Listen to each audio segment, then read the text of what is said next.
Tim Tollefson, welcome back to the show, buddy. Hey, Dylan, how are you? How we doing, buddy? Everything good over there on the east side? You can complain when you're on the east side, but it doesn't really count when you look outside and you're just reminded that like this world is really cool and we live in the best place. Yeah. And before we pressed record, we were talking about me being prone to cynicism and pessimism in my old age. You and I are about the same age here, which we'll talk about in our podcast, but you maintain optimism and positivity here as we approach our 40th birthdays together. Heck yeah. Yeah. Well, dude, welcome back. You've obviously been here in the past, but I feel like it's been a long time since we just did like a normal pod together. You helped us with trailgating throughout Broken Arrow and Western States Week, which was a smashing hit. Tim Tollefson was the star of the show the entire week, but it feels like we haven't caught up on like a regular pod in a while. I just watched the film that Craft put out about your multi-year project at UTMB and the 2024 version of that project. And I figured, hey, now's as good a time as any to get back on the horn with my buddy Tim. Of course, I was at Mammoth Trail Fest too, so we got a lot of places to go and a lot of things to talk about. I figure a good place to jump off from would be about creativity and craftsmanship. You and I were just talking about this before we pressed record too. But your coach, Mario Fraioli, mentioned to me recently that one of the things he's come to really realize about you is that you are inherently a very creative person. You call yourself the head crafter at Mammoth Trail Fest, which sort of has a double meaning. Of course, your sponsor is also Craft Sportswear. So maybe starting there with creativity, craftsmanship, how is that applied to your athletic career and what you're building at Mammoth Trail Fest? That was very kind and maybe generous of Mario to say, because I don't know how crafty I am. But, well, actually, I'm crafty. Maybe I'm not creative. Maybe those are two different things. But I actually, if I like really reflect, growing up, our household was very like creative prone. Like my siblings are way more creative than and everything from like theater to music to other like domains. And like my parents really pushed us into that kind of stuff, like almost more of a liberal arts type kind of environment. And then it just so happened that I fell into the path of sports and like healthcare. And I feel like those kind of get less creative, or maybe in like this current generation they are. And so for, I don't know, 15 years, I feel as though like my like creative itch wasn't being scratched. And I think now with Trailfest particularly, it's allowed me to kind of entertain that like creative side and reminded me of like the things I enjoy doing outside of just like, competing. And it also has like planted this like curiosity of like, what would my athletic career have looked like had I like nurtured it earlier? Because I definitely was like much more just like trying to fit in, do the expected things of me, and out of fear of being maybe creative. And, I look at our contemporaries, the ones that really did kind of express themselves. And I just think that it's cool that more people do that. So Trailfest has kind of been my outlet, and I've loved it. That's a really interesting insight in that sport and healthcare can sort of beat the creativity out of us. And I think maybe for both of us, we found our creative streak later in life, myself with Free Trail, you with Mammoth Trail Fest, and with healthcare and sport. It is about the protocol, right? Like it's the regiment, and it doesn't leave a lot of room to be creative. So maybe it's bottled up in both of us for a few decades, and now we are experiencing it and nurturing it ourselves. But you are specifically at least talented with a sewing machine. And at Mammoth Trail Fest, you mentioned that you're into fashion to me, which actually I didn't fully understand, but now makes total sense to me.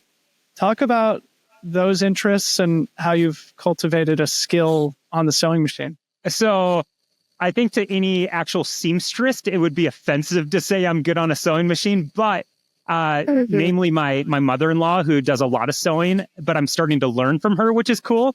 It really came out of just this, well, I guess like the actual sewing piece was maybe a year or two ago, I was looking around and we had a bunch of like, old t-shirts and hoodies from different events and a free trail hoodie. And like Nacho had chewed it up a bit. And I was like, hey, I wonder if we could like repurpose this. So I just started cutting it up and then hand sewing it, and which is not an effective use of your time. And so I'm starting to learn and just realize that it goes back to that whole thing of like creating something you want to see and creating something that maybe like it doesn't necessarily exist, and you start to realize other people vibe with it. And so, yeah, there's just kind of been this like reawakening of taking inspiration from all different domains over the last couple of years and trying to apply those to the things that we love, which are primarily, trail running and this sport. And so it's been really cool to integrate those like kind of little aspects into it. And at Trail Fest, this actually, it was born out of a necessity, and maybe that's where something like inspiration comes from. But I just didn't order our product quickly enough for like, getting things. I just don't understand. I'm learning, I guess, I don't know, like logistics and that aspect of the business. Supply chain. And so we ended up with like different pieces on like at Trail Fest. And then I brought my sewing machine and like some of our volunteers and I just were in like HQ sewing things together, putting patches on things. And it's like, well, it just had to happen. So we did it. It's, so I don't know. It's really fun. I don't know. I just think like you with Free Trail, I look at our sport as something we love so much. And it's also, we kind of have this blank journal that we can fill the pages with what we want out of it. And that's kind of been one of those areas to express it is through maybe, creating and crafting some different items of clothing and even just the design obviously is better if you leave that to the professionals. So like, it's been more fun for me to design like our hats and our swag. And then, if that wasn't, early enough, letting the actual like people that know what they're doing put it together for us. The Trail Fest hat has got to be the most popular race hat of all time. I mean, I see those things everywhere here in the Bay Area, over across the pond in Europe. The Trail Fest hats, for whatever reason, people are rocking the brand. Speaking of blank journals, it feels like you and I are both writing the next chapter in our respective blank journals right now. I want to spend a bunch of time talking about your running. You and I being about the same age, I feel like there's a rich conversation to have here, but maybe just to get us started, fill me in on where you're at personally with your running at the moment. Big question. I am now 10 years and 1 month into my ultra running career. So I've passed the dime, which is cool. I don't think that necessarily happens for a lot of people at the top end of the sport. And, if you had asked me 18 months ago, if you'd asked me, 18 to 2 years ago, I would have had a much different answer. But in the last 12 months, I've re-fallen in love with the sport. And I've had so many great experiences in 2024. And what's fascinating is none of them resulted in a good performance for me personally, but it kind of like reminded me of how exciting and joyful and fulfilling this community is and how much I want to be a part of it. And in turn, it led into like some amazing training myself. And I guess I've been able to recognize that despite not getting the outcome I really poured my heart into, like I'm not left dejected or defeated where I don't want to do it again. So like I'm excited for this next season coming up. And I haven't been able to say that in the past. Like it was all performance based. And obviously performance, there is a lot of value there. And as sponsored athletes, it is important that we deliver. And so like I am motivated, but I think it's just speaking to the fact that realizing you can get a lot out of the sport, even if your goal doesn't come true. So in this film that I've referenced now a couple of times, you say that leading into UTMB, you had 9 months of uninterrupted training. You were feeling super confident in your fitness. You being 39 years old, what does that feel like practically? Like, do you feel that you at your best now can hold a candle to 29-year-old Tim? If you're being honest with yourself? I do. And maybe that's some like this baked in, I don't know, hyperbole that I have always had, like belief, like I'm an internal optimist that things can get better. But there's been enough example or like enough data over the last 9 months to validate that belief. And I'm just learning that I have to be much more calculated and careful on how I go about my training and like where I decide to burn that match, because being 39, almost 40, like the body isn't playing as nicely as the 29-year-old body. But I absolutely undoubtedly believe I could have my best performance in 2025. And that is part of what motivates me as we enter this next season. Say more about how your body feels on a sensation level. I think the audience would be curious to hear about this, especially as it relates to how it felt early in your career. So the most notable thing is, recovery obviously is slower between like hard efforts. As a younger runner, I could get away with just rolling out of bed and hammering out a session and then going to work for 10 or 12 hours and then get 6 hours of sleep or less. And then the next day do the same thing and basically have that cycle for year after year. And now not only does it like literally just take me longer to like get out of bed and like down the stairs, I have to be more thoughtful with doing my preparatory exercises and activating the system and recovering well. And that was something that Lindsay and I have been focused on, because we have finally realized that like we can't do what we always did. And it's a hard realization because you put in a lot of effort and you see the direct result of your efforts, and like your brain resonates that what you did got you to where you are. And so almost throwing that out the window or like erasing it and starting a new page and saying, okay, we have to do it differently and we can expect similar or better results is a scary prospect. And you really have to trust the process, or you have to trust and have faith that it can work. And so we've challenged each other on that, and so I guess it basically just running is more challenging. Like it actually physically, I feel the impact of running where I didn't in the past. And so like everything from my joints and ligaments and tendons, they actually just like talk to me a little bit more and I've had to listen to it where you can't just look beyond it. And I think it's not that like, being 39, 40 and running inherently is bad, but the way we have run over the last 10 to 20 years is we've pushed the envelope so much. Like we're riding that fine line of like greatness and burnout that you do ultimately pay some sort of price for it. And I know for me, the biggest thing was I basically have a bum knee, and it's actually not a running injury, but it was a running the way I do has exacerbated it. And so for about 2 years, I was just in pain every step.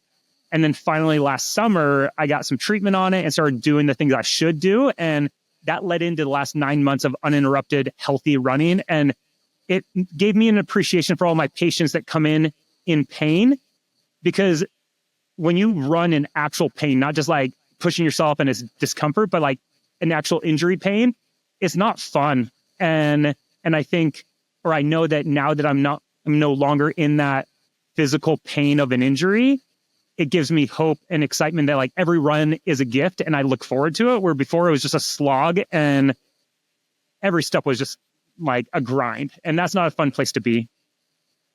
So, but when healthy, Tim Tollefson of 2024 feels like Tim Tollefson of 10 years and 1 month ago. And at least you have that physical confidence. What about the motivation piece? When I watched the film, you say at least once, I think maybe even a couple of times, you say in reference to UTMB, I want to win the damn thing. And of course, I have felt that from you over many years. Also, has the motivation changed at all in recent years, or especially like as you're building your own legacy outside of pure performance and competition with Mammoth Trail Fest? Has the motivation changed at all, or do you still feel like that internal drive and internal pressure to be one of the best in the world?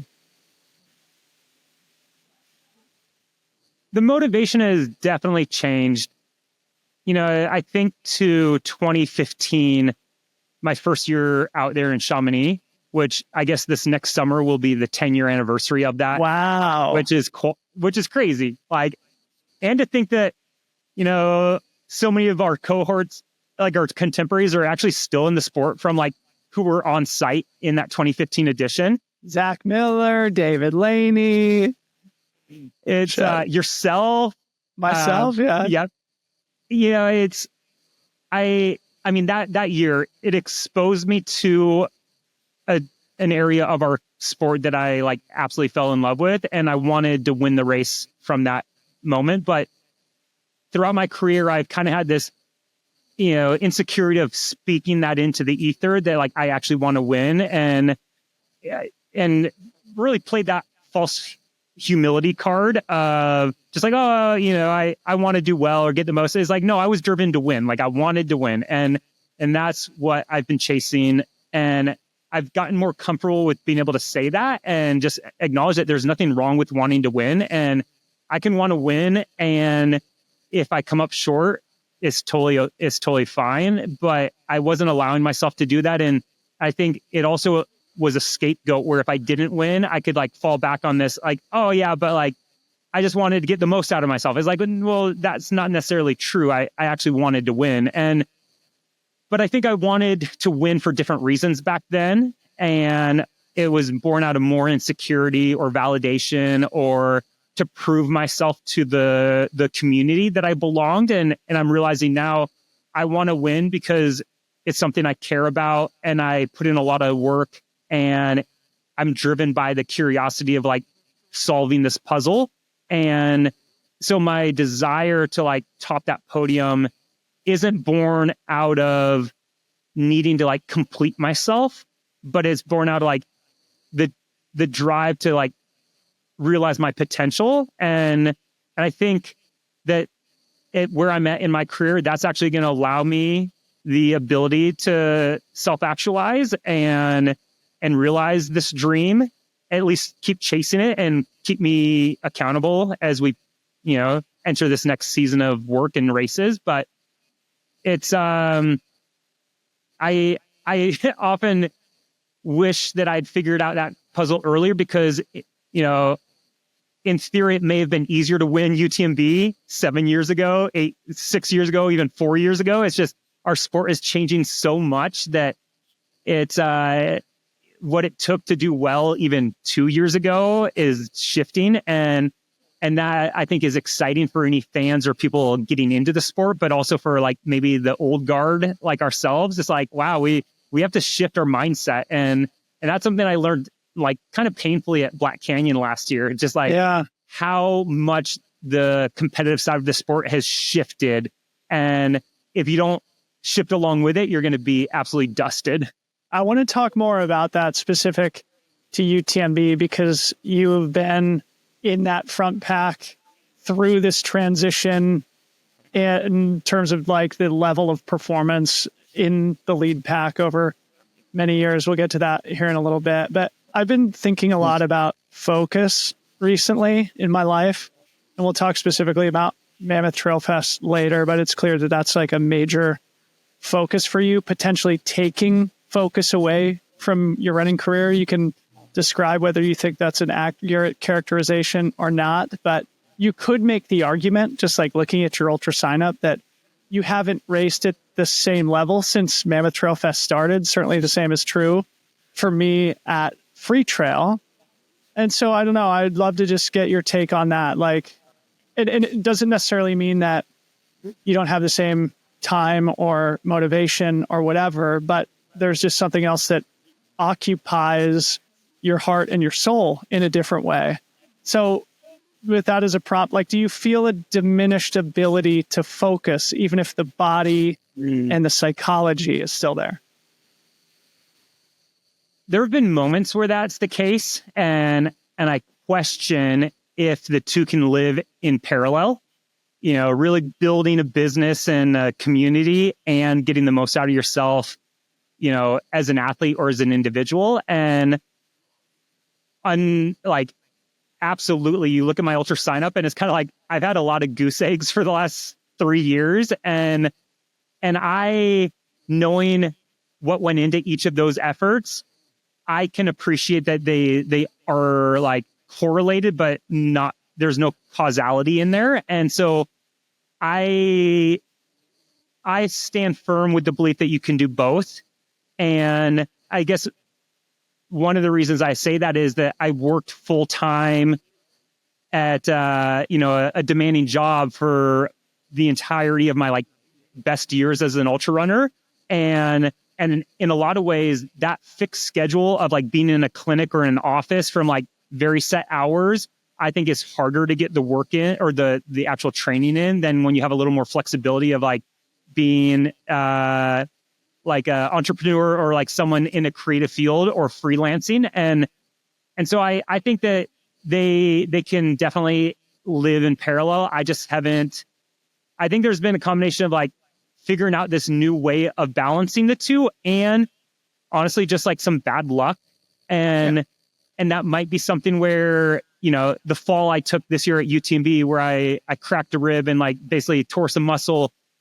It wouldn't have been as bad when I was 30, but now my body is breaking quicker than it bends. And that's one of those examples of I have to be very cognizant of where I do push the envelope. And it may have just been, I pulled the short straw, and unfortunately that's what was my ultimate unraveling. But it's, I am excited about having these opportunities still moving forward for sure. Awesome. In the film, you also say it sucks to be shitty at your job. And whatever, that's, I think, an 8-word sentence that I think beautifully captures the feeling every athlete has when they have a bad race. This is my job. It sucks to be shitty at it. Say more about that. How were you feeling that, I guess, in that moment when it was captured on film? Yeah, on the face value of being a professional sponsored athlete is we know that the expectation is that we perform at our sport. And even in this new landscape of social media, storytelling, and other ways to be activated with a brand and leveraged in positive, value adds to the community, you distill it down. It's we have these opportunities because we demonstrated competency in our sport. And as a competitor, that's what we really care about. That's what we were groomed for since an early age. And so when you fall short of it, it really does feel like a failure that you couldn't deliver on something that not only you, but your sponsors, your family, and your fans or friends kind of expect of you. And I think this can coexist with the fact that your sponsors, your family, your friends, and your fans can also be supportive of you throughout everything, but it doesn't change the pressure we put on ourselves as athletes to perform. And that's really what drives us, is we want to do well and kind of prove our ability that we work so hard for. So in the moment, it absolutely just feels like you shit the bed. It's a complete failure in that one metric. And as, the younger athlete, that's all I could see. But now, with some experience and age, I am appreciating that there are so many other facets of us, and our athletic schema is just one aspect of, what makes us, important in the world. And I really appreciate that Craft does a good job of supporting us through that, where, as evident by they're telling stories of their athletes as we fail or as we're injured. They're not shying away from it. And it's kind of shining the light on, this is the reality of pushing yourselves to the limit in a sport. It's, you're not going to hit it every time. And I think it's really important that we all recognize that the only reason we really often get injured is because we care so much that we're pushing ourselves that hard. Yeah.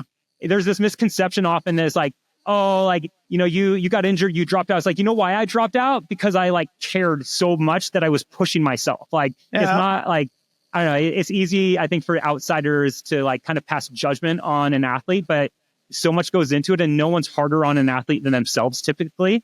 And so it really, with UTMB specifically, it felt like, yeah, I've been after this project for 9 years and I failed again. Like, and so that was what I initially took away from it. And I think that's okay. Cause it like caring is cool. Like it's okay to like hurt and sit in that loss, but then be able to like tease out the learnings and realize that was just one component. It's funny. I'm just kind of thinking about you and the way I talk about you with other people, because you often come up in conversation because everybody loves Tim Tollefson. And I think one of the themes with a lot of our mutual friends, they've commented that you've just been in a really good place. It's seemingly mentally, and you've talked a bit about, getting close to 40 and how your body's changing. And one of the main things that I've discovered as I approach that same threshold is that applies to the mental side of things too. Like it also takes more effort to be healthy mentally at our age. I feel like as responsibility starts to pile up, as life changes, as your body changes, as your family's changing, things like that. You had a very open chat with Rich Roll. You and I have talked about therapy a lot. So before we kind of talk more specifically about UTMB, I'd love to hear where you're at with that self-work. Like, what have you learned about yourself in the last 12 months? And is it accurate what our friends say about you, that you just seem to be in a really good spot right now? I would say I'm genuinely happy with how life is going. And it's cool to be able to say that because there's been a lot of failure and like disappointments in the last year, which I think that speaks to the emerging kind of like self-acceptance and like just ability to recognize like what I value. And that's probably a big thing. A lot of the self-work and therapy and other things, it's been value-based work. And I find a lot of power in that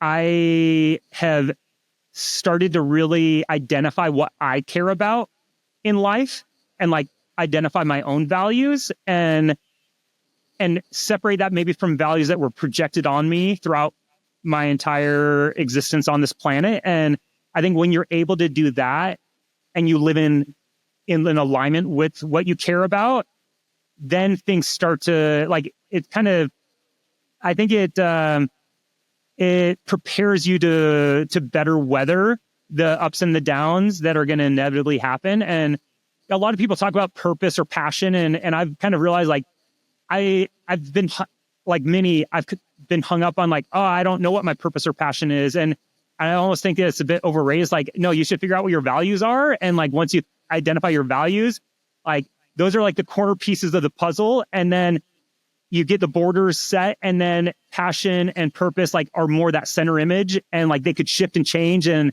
if someone bumps your table with the puzzle on it, like everything doesn't get upended because you have your values in place to anchor you. And that's kind of how I have felt moving through life at the moment, is like living more of a purposeful life because it's in alignment with my values. And I just don't think I knew what I believed in for a long time, because I was combination of like living things that were expected of me, and then also just too afraid and too caught up in my own head to like entertain and have thoughts of like, what do I care about? Like it was indulgent, and I just didn't have the bandwidth to handle that. Bro, goosebumps in the studio here. This is exactly what I've been thinking about a lot recently. I had a conversation with a friend of mine in Colorado who is a therapist now professionally, and it's his life's work. Like, he was made to be a therapist, and he, of course, wasn't working on me, but we were just having a conversation about mental health and things like that. And he said something that stuck with me. It's like evaluating whether you're burning clean fuel or dirty fuel.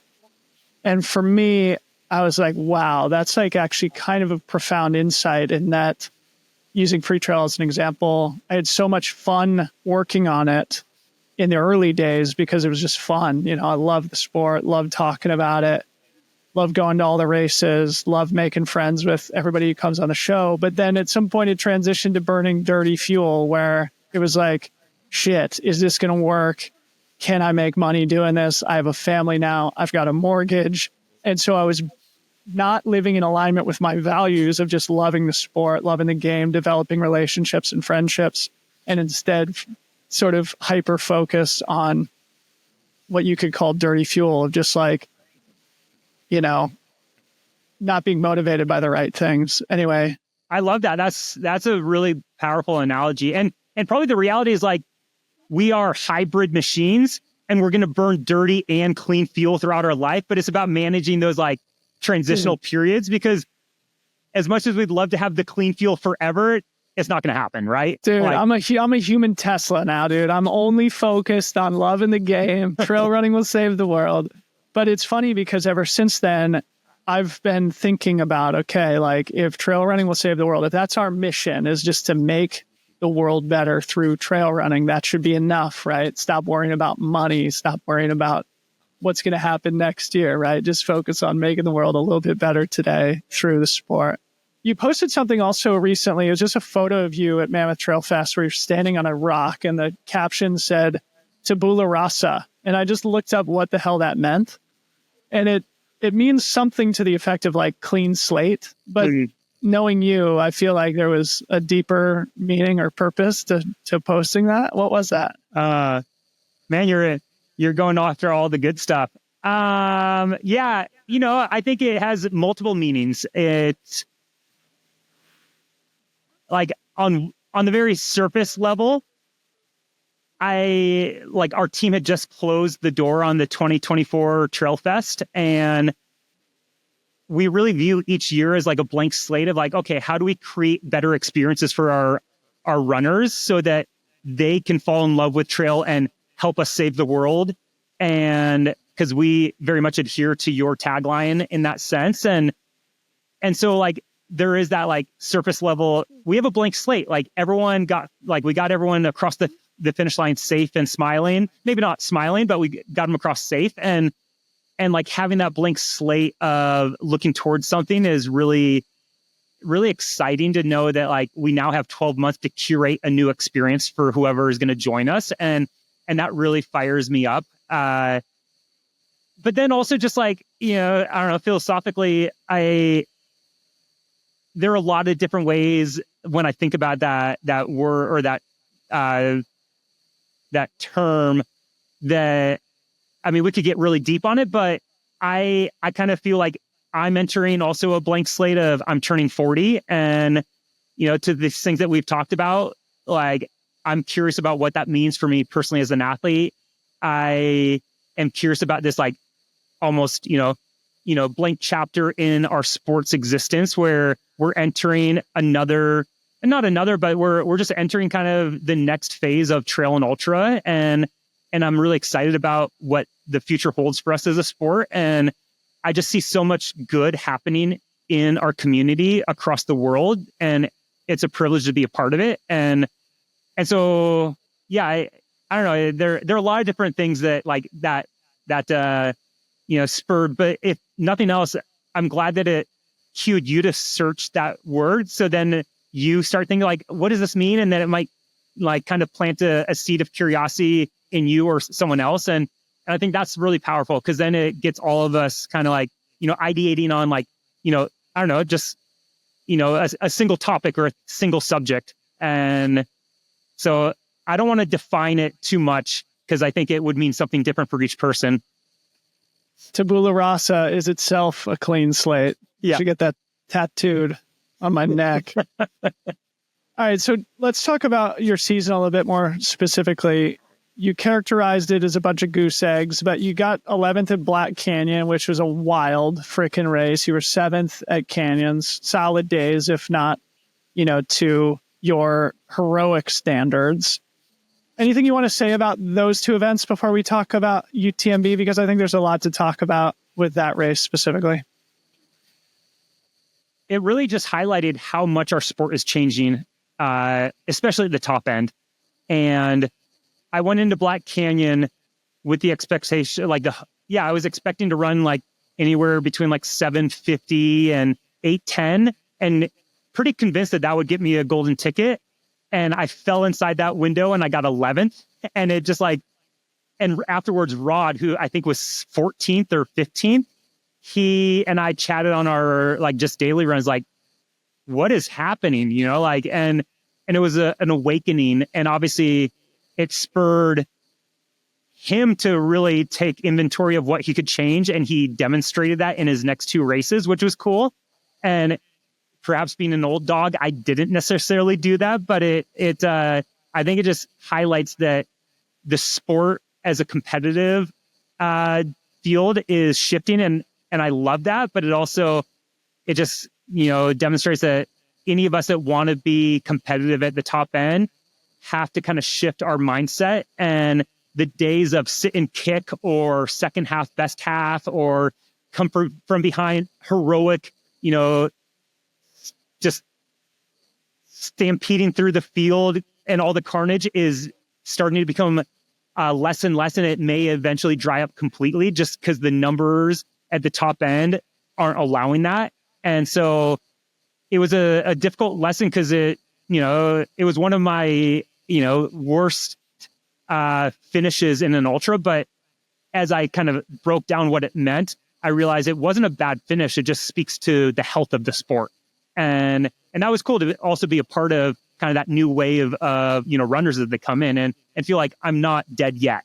And so that launched into Canyons, and ultimately, really, Rod and I just had a great 6 months of training together. And it's fun also. I try, some days I'll stick it to him. And I'm like, okay, I still got it. I can handle this kid. And then obviously he demonstrates what he's capable of on the actual race course, which is cool. But it's, I think that's where a lot of the joy came also, in just the ability to share the training with someone, which is not something I've done in the past.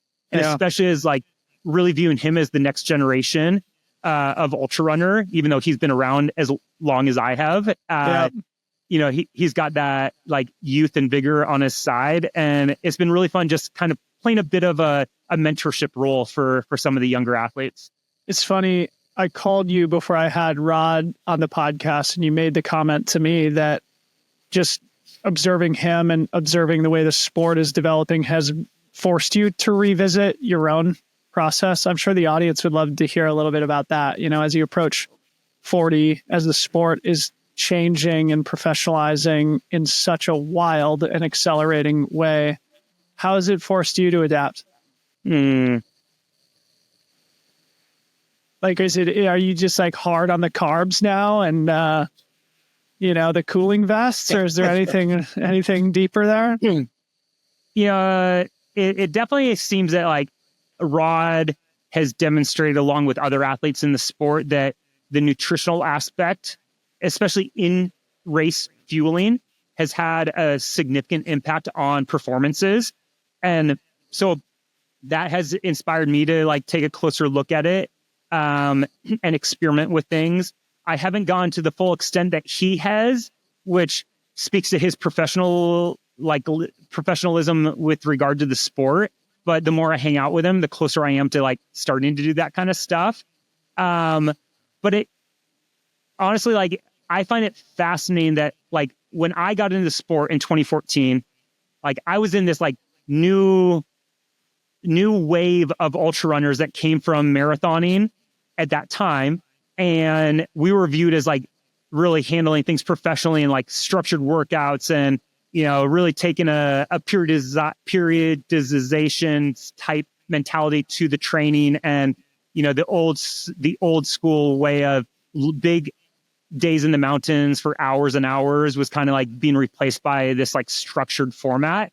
And then it's interesting to think that now we're being replaced by an even more structured format in the sport, and which is cool. It's it just speaks to, again, the health of the sport and the how we're growing.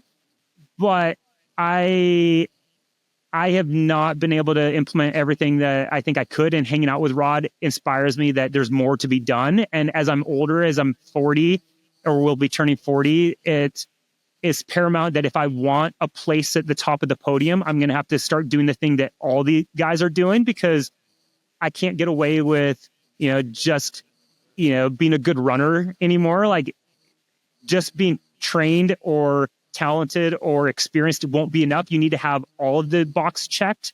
It's like old school, like Tony Hawk Pro Skater. Like these kids are now like filling out every single like bar of ability on the video game, and where some of us had success in the past by like being really good at one or two of the variables. Now you need 3 to 5 of the entire package, and so I think that's kind of cool.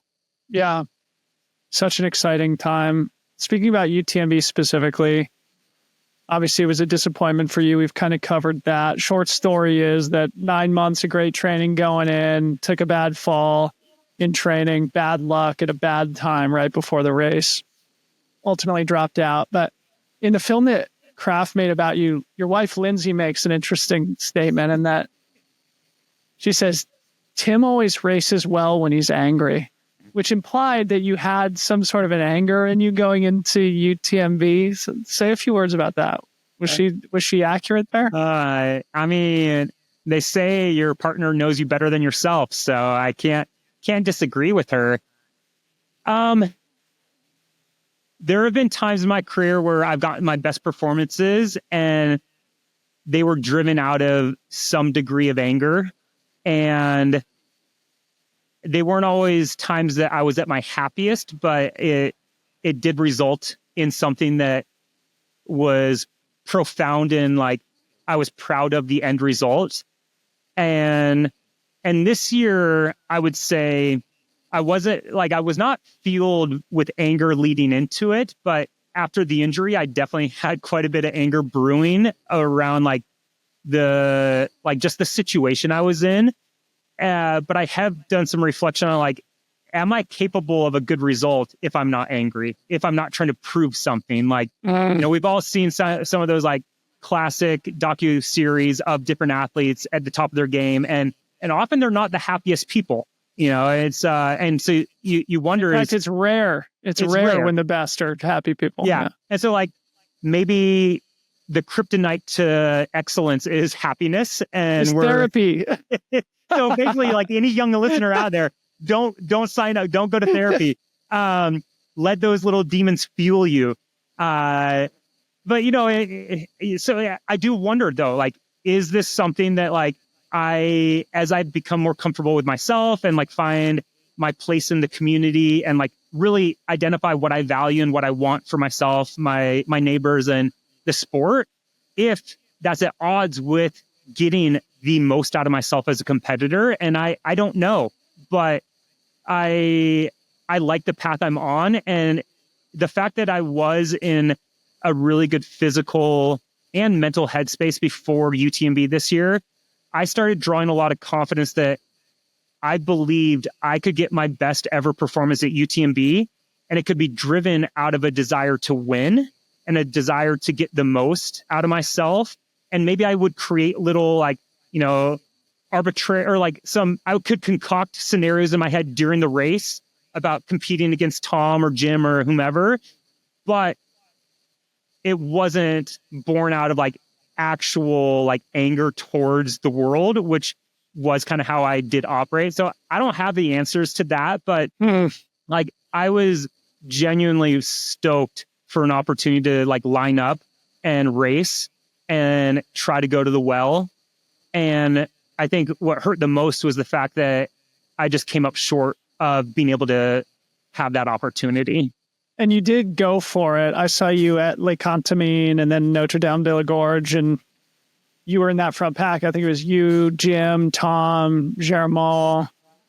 And it was a departure from the typical Tim Tollefson strategy that got you 2 podiums at UTMB in your career. Tell me about that intentional adjustment. Is that just more about what's happening in the sport in 2024 and rising to meet the evolution of the game? Absolutely. I would call that the Rod factor. It's, you know, after 2 misses this year where I continued to like kind of sit back and try to feel comfortable, I finally realized that if I want an opportunity to compete in this current landscape of great runners, you need to be with the pack, with the breakaway. And Canyons was a painful reminder of, I just let a gap form early and basically was running the same effort. I was running the same paces as the leaders for much of the race, but I know I was burning much more mental and psychological energy because I was alone. And it was just sort of a reminder that like, hey, this is where I belong. This is where I want to be. And this is where I have to be if I want a chance at winning. And despite the pain I was dealing with like throughout my rib cage, it was where I wanted to be. And it was really fun to be with those guys and like remind myself that this is where you belong. And it is just a reflection of where the sport is. It's even the ones that podiumed this year at UTMB, they were never too far off. Like they were all within, even like Vincent, he was like, he and I were actually leading the race a bit like earlier, and is like, he looked at me and said, "What's going on? Like what?" And he was just like kind of awestruck. And I was like, "Hey, you know, play it cool. You know, you're ready for what you're running right now. Don't let anyone else influence you." And it was really cool. And so there were a lot of special moments, like being out there with Jamon and Tom and Vincent, but it was a departure of my typical strategy. And it's because I've just learned that that's what's needed currently at the top end of our sport. It's really fascinating. I mean, Rod made that point on the podcast too, looking back at UTMB last year, where he was sort of in the mix and then faded to 14th, something like that. And then same kind of at Black Canyon, he sort of waited for the race to come to him. And then at Canyons, he freaking swung for the fences and it stuck. Same thing happened in Western States. So the Rod factor. Another great anecdote from UTMB is that Ludovic finished 5th place again.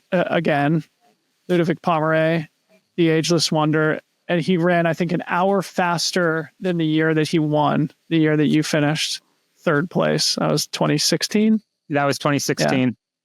So anyway, the sport is getting faster. Breaking news here on the program. You mentioned Vincent a couple of times. I know you guys have had a relationship going back a number of years. In fact, he was 5th at the inaugural Mammoth Trail Fest 50K. He then came and won Gorge Waterfalls. So you and I can take total credit for, you know, creating this great champion. But I've never talked to you about Vincent, and I'm sure you've got an interesting and fun relationship with him going back to your days with Hoka. Tell me about your relationship with Vincent. He's one of the reasons I have absolute faith in our sport, that like we're on a good trajectory. Like he's a champion. He's now the champion in UTMB, and one of the individuals that just embodies so many of the values we care about in ultra and trail. And so the fact that he now is building a platform to like share and talk and like elevate other voices, I think is just it. Like I couldn't think of a more, I can't say deserving. Like I can't think of anyone better suited for that. Like, you know, to wear the UTMB crown for the next year than Vincent. He's such a kind, wonderful person.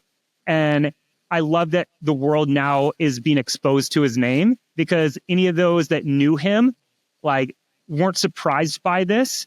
It's just really neat that like it's almost like I liken him to like an early Katie Scheid, where like has all the tools, but like, you know, is just kind of flying under the radar. And he even more so, because obviously he wasn't crushing European races like Katie did for years, but he had all of those potential, like all the makings for that. We first met in 2017 at my very first race for Hoka in Hong Kong. He was new to the brand as an employee, and we just, you know, struck out. Well, actually so I was having some issues with kind of a piece of footwear. So I was doctoring up the footwear myself, and he, being a footwear designer, was like, like he was just blown away that like I was altering the shoes. And so like, that was like the initial thing that kicked off our relationship. And then like, we've just been friends for almost a decade now. And he's, I've had the fortune of having him come stay with us in Mammoth multiple times. As you said, I clearly Gorge and Trail Fest are like we feeder created programs. a monster. Yeah, they're feeder programs for UTMB champions. And so any young listener, you better show up to either of our races in the future. But what I really respect about him is that he's like a rod in the sense that like he takes a very calculated, thoughtful, and like progressive approach to the sport. And he's constantly learning and tweaking and testing and listening to the feedback and listening. Like he has great mentors and he's just a sponge. And so it's cool to see someone like that starting to like kind of shepherd this next generation forward. And it's, I don't know. It's hard to like really distill down what I think about Vincent in a couple of minutes, but he's just a really good dude. And I think our sport is better having people like him in it. Totally. What a great example of somebody who's burning clean fuel, right? He's not reliant on a pro contract. He's not thinking about having a bad race and what it means for his ability to feed himself or pay his health insurance. He's out there because he wants to have an adventure and compete, which he obviously did. So cool, so interesting. So maybe moving off of UTMB now and focusing on Mammoth Trail Fest for the rest of our convo. Bro, you should be so proud of your event. It's so freaking fun. I've been there the last couple of years, and it's already truly one of the biggest and best races in the U.S. after like 3 years. So maybe just starting with the transition between disappointment at UTMB and elation at Mammoth Trail Fest. Was it I don't know, was there a bit of a shock to the system there? Was it therapeutic? Was it a good way to process the disappointment? It reminded me that it's important just to like really diversify yourself in what you're doing, because I was working on Trail Fest every day while in Chamonix, and then focusing on my training after that. But it allowed that transition after a disappointment into focusing my energy and time into something that I cared about. And that's probably one of the dangers of like going all in on something is if the all in doesn't work, like you're kind of left with nothing. And I'm a believer in having multiple, irons in the fire at once, because I think that diversification is healthy for us. And it definitely, like, after UTMB's disappointment, I let myself grieve and I let myself sit in the disappointment and be sad. But then I was able to turn all of my energy for the next, 3 weeks into curating this experience for our runners. And it coincided perfectly with, I took some proper time off and let my body heal.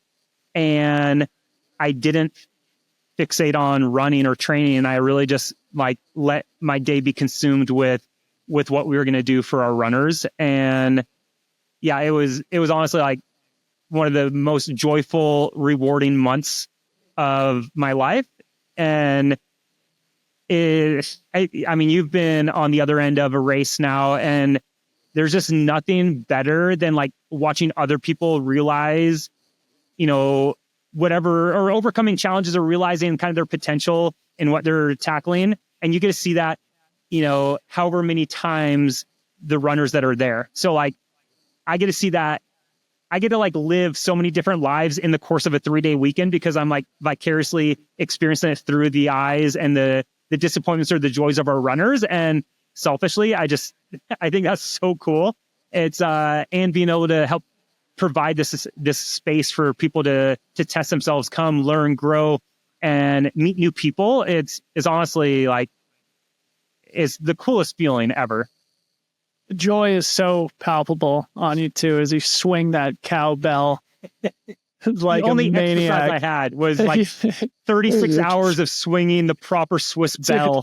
Your triceps were probably absolutely jacked or injured afterwards as you approach your 40th birthday. Yeah. You maybe got tennis elbow from that, but the joy is so palpable. And I mentioned this earlier in our conversation. I can't remember in what context, but one of the things I think about a lot now is life's work, right? Mm-hmm. And again, it kind of is a parallel to this burning clean fuel idea.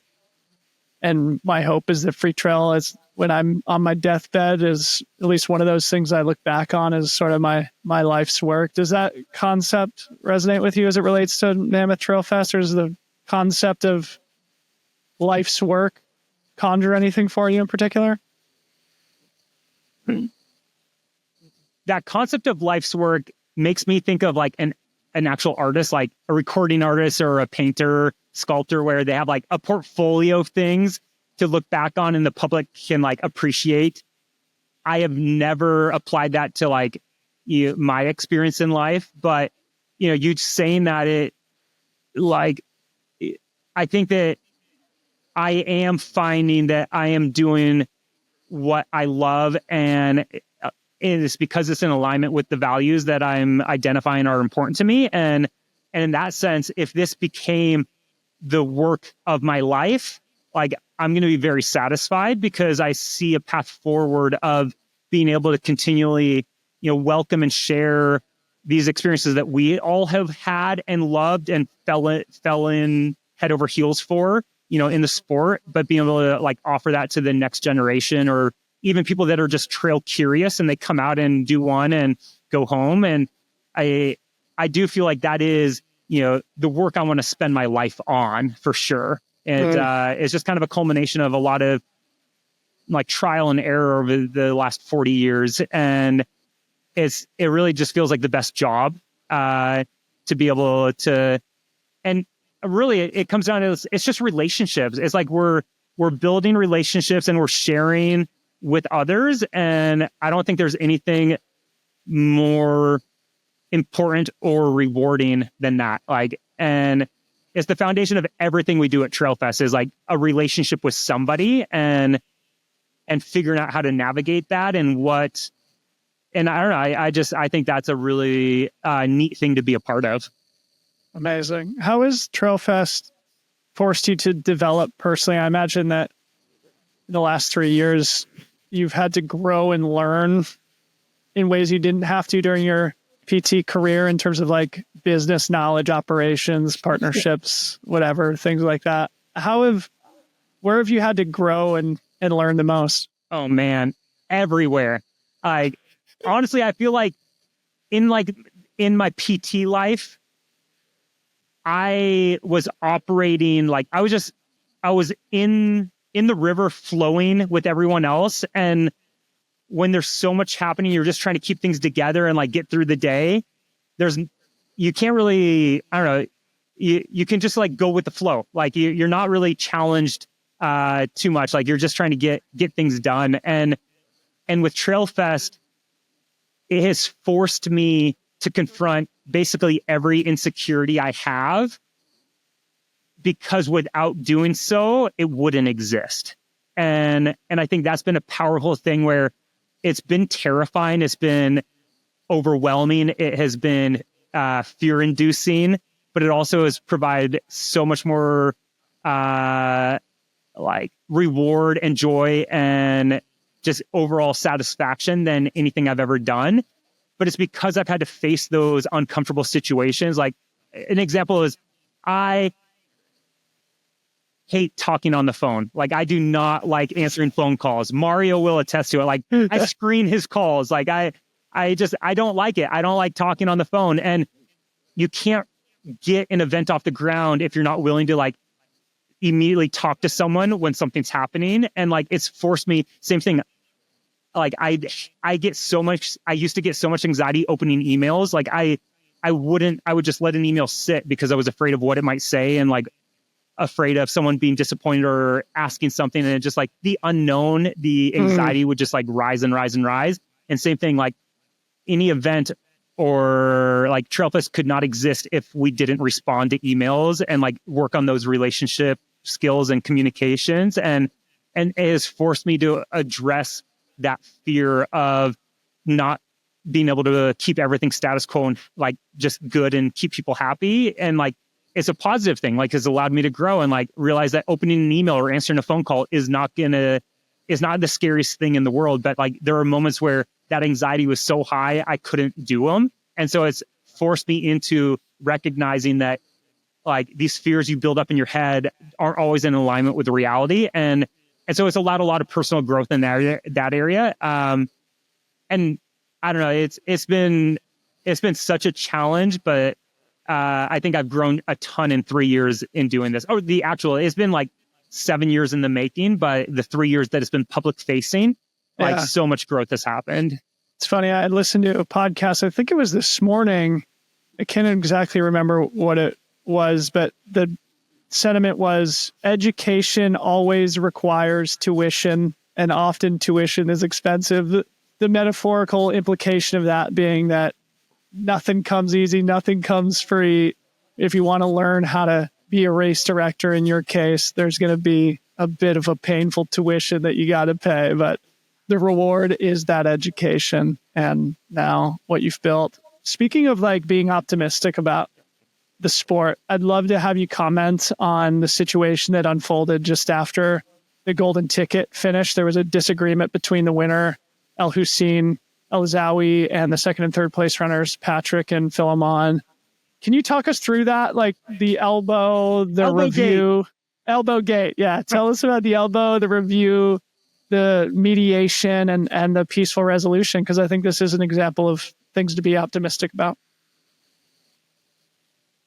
So, yeah, you had talked about this previously, but in short, we had two of the best runners in the world, duking it out over this 2-hour race, like just blow for blow. And then it came down to a 100-meter sprint in our village where Elazine had the lead and was like, holding his line, and Patrick tried to pass on the inside. There was, some contact, and the finish was separated by 1 second. And then what's neat is we had such good coverage that it allowed people to like actually see the incident and speculate and have their own opinions. And it kind of went viral on socials of, elbow gate. And because it appeared that maybe Elazine had like elbowed Patrick out of his way. And what was neat, and at the finish line, you were there with me, like it was heated. Like, they just competed for 2 hours. There's stuff on the line, and they both had opinions of what had happened. And, it was pretty dramatic, but in review and looking at the footage, it definitely was evident. And in my opinion, a very clear call that Elazine had been running the tangent like a good cross country runner. And Patrick had tried to pass on the inside, and had he gone wide on the left, he likely could have overtaken Elazine, but in the heat of the moment, he chose that inside line, and it possibly cost him the victory. But what was really neat is that in the aftermath, both competitors like took to social media to like acknowledge and respect the other one, and highlight that like when you're competing, emotions are high, and it's natural that you feel like, hey, maybe this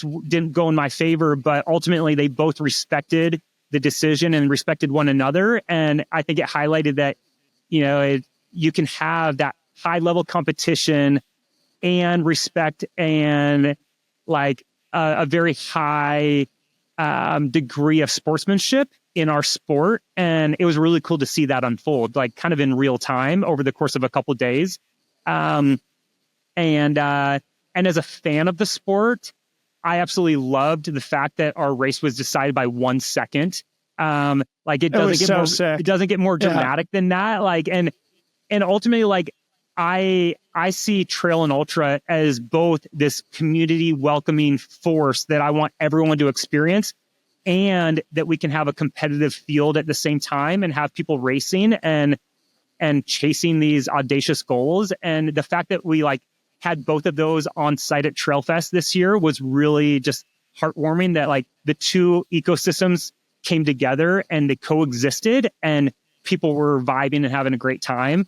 It honestly, it was like, just as a fan of the sport, I couldn't think of like a better experience. It was cool. I loved how they made their reconciliation public, right? They could have easily done that privately, just get on the phone. Hey, buddy, sorry about that. No hard feelings, whatever. But to both mutually post respect and admiration for each other after what was a charged moment, understandably, it was an example of trail culture, a reason to be optimistic. And as we're recording this, those guys are going to be going to battle again this weekend at the World Final. They are. So.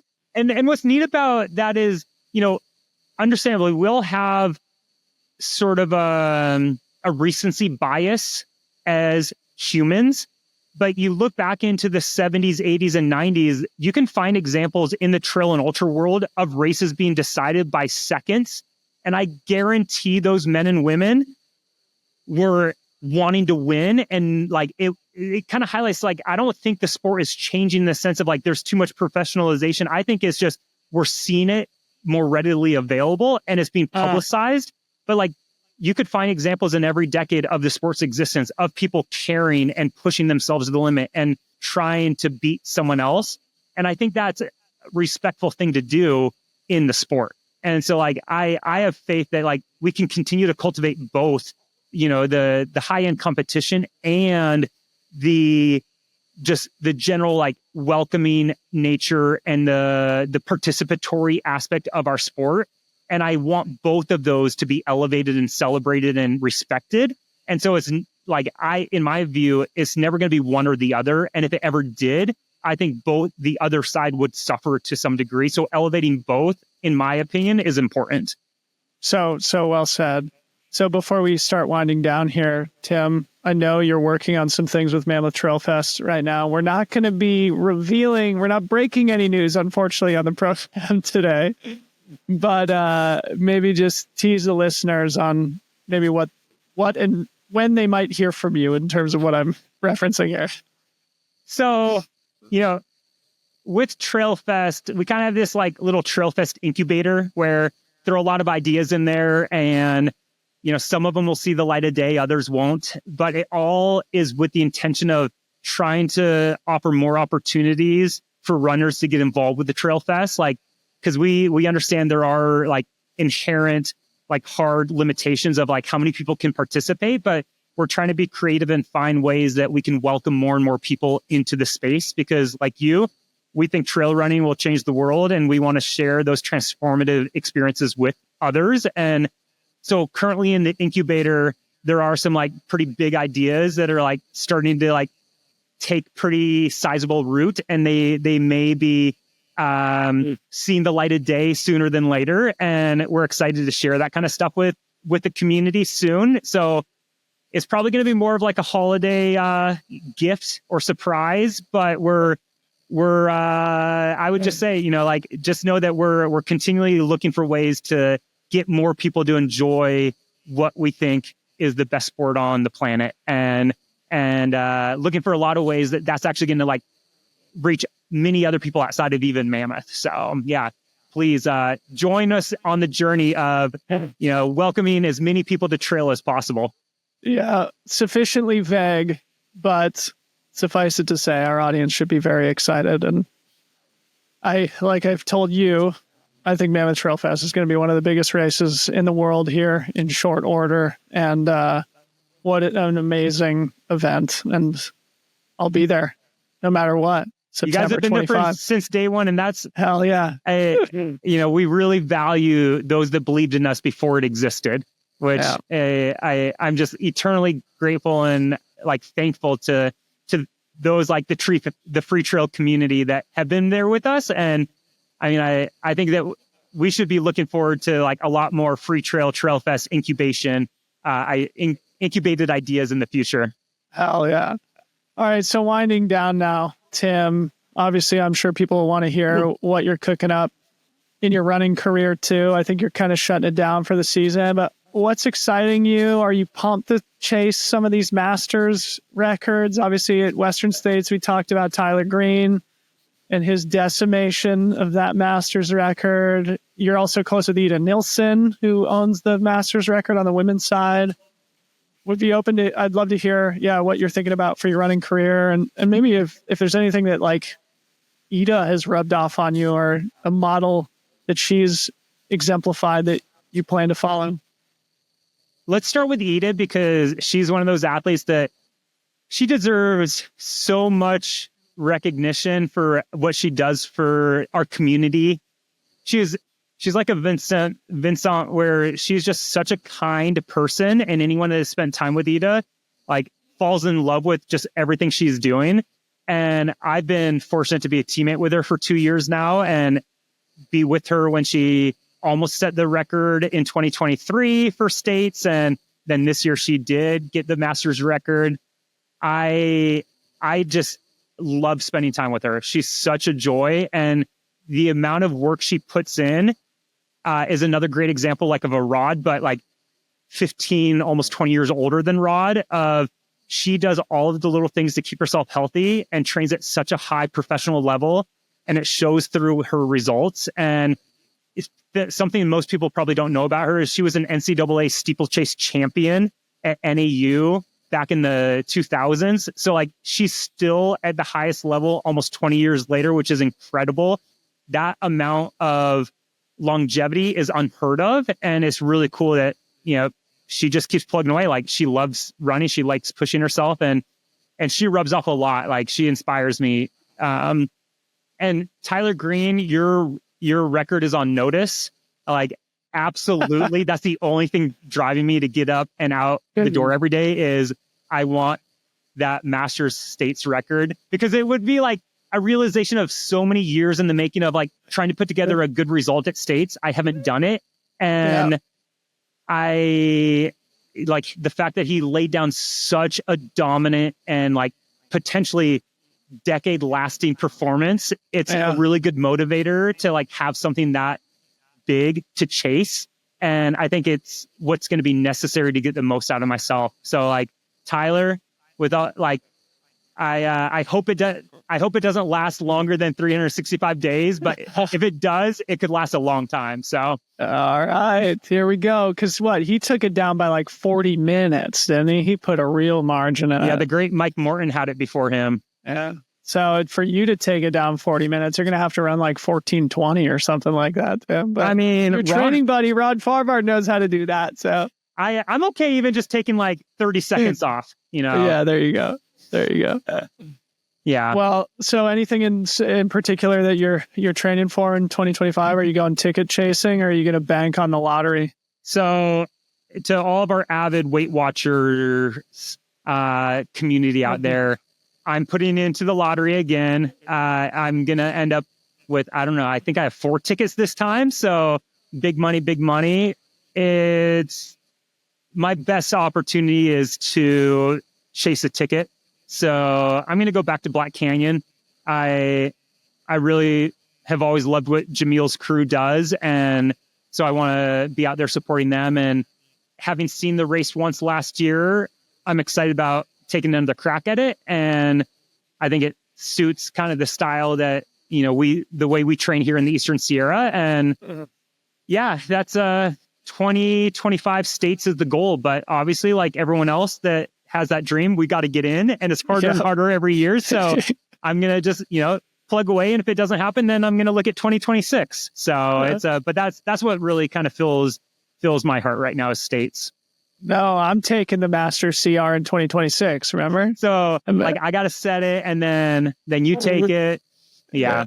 It's I don't know. So states is the focus. And if I'm not in, I'll be out there. You'll be trailgating with your boy. I would love to get back on the horn with you guys. I thought you didn't like me because I haven't had an official invite for anything else since. So yeah, right. Come on, come to Javelina. We'll see you there. But yeah, and at minimum, I'll be at states, helping out as much as I can. So hell yeah. Well, dude, it's so good to catch up. I'm so glad we did this. It felt like, a good therapeutic opportunity to catch up as friends, but also, just hear from you. I think that craft film, I'll put a link in the show notes so that people can go back and watch what we've referenced if they've missed it so far. But as I watched it, I was just like, you know what? Like, I so vibe with this, and so much of it is relevant to my life and my career too. And it's just fun to be able to hash it out as friends, kind of going through similar things. Did you bring a Tim's Transcendent Truth, speaking of trailgating, that we can wind down with? I should. Or is I that should, too much pressure? I should know better by now. Closing segment, Tim's Transcendent Truths. It's not transcendent, but I do want to just say, like, Dylan, like, we all, yourself included, just got to remember, like, be kind to yourself. Like, we work so hard, pour a lot into it, and it can feel like we're burning, dirty air all the time. But the reality is never as dirty as we think it is. And more often than not, we're actually burning some pretty clean, filtered, like, high quality O2. And so just be kind to yourself. It's, you're doing great work. We're all doing great work. And, it's, the community is very appreciative for what Free Trail puts out. And so I would just try to remind all of ourselves to be kind to one another, and ourselves especially, because it's hard. I appreciate that, buddy. And it is an important reminder for me at this particular moment. So yeah, I'll take that. I'll take that with me. Yeah. Bro, always great to catch up. Congratulations on what you've built with Mammoth Trail Fest. Seriously. And we all know you still got a lot of gas left in that tank. Burn that clean fuel in 2025. We'll see you out there. Thanks, man.